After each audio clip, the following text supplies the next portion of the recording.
One of the things that journalists should do if they're going to be interviewing people who've been through trauma is to prepare. One of the best resources for that in English, and there's some Spanish in it, is the DART Center for Journalism and Trauma. And it's an organization that focuses on reporting on traumatic events, as well as how to, in an ethical way, interview victims of trauma.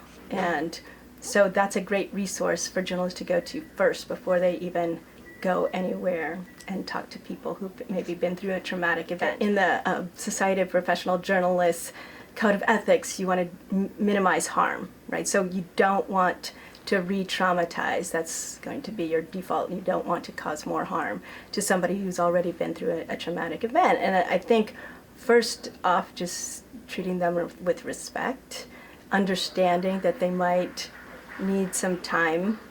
So rapid fire questioning is not going to probably be the best thing. And also, you probably don't want to be asking them to recount every single step of what happened to them. So it really sort of requires some sensitivity in terms of, well, where's this person right now? And maybe a conversation beforehand about what topics they don't want to discuss in an interview would be good. If you're interviewing somebody who's gone through some traumatic event and you see that they are visibly showing signs of not really being comfortable, not being able to really answer questions in a way that you think that they probably should be able to answer them, that they're sort of like breaking down. And so, yeah, it's fine to say, you know what, I think it's time to stop, and maybe we can come back to the interview if it's okay, when you feel comfortable.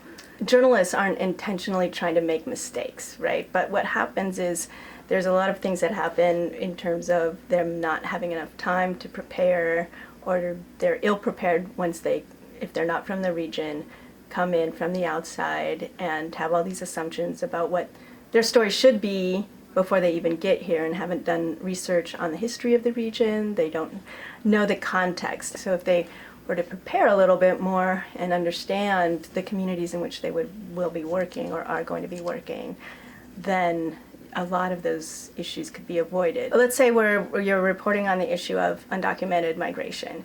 What's the language that you're going to use to refer to people who are coming across? The National Association of Hispanic Journalists, even the Society of Professional Journalists who have recommended that journalists not use the word illegal as a noun to describe a person, especially illegal alien is really pejorative. So that's some language that you would probably want to avoid, although there are news media outlets that are kind of more on the right and extreme right that continue to use that language.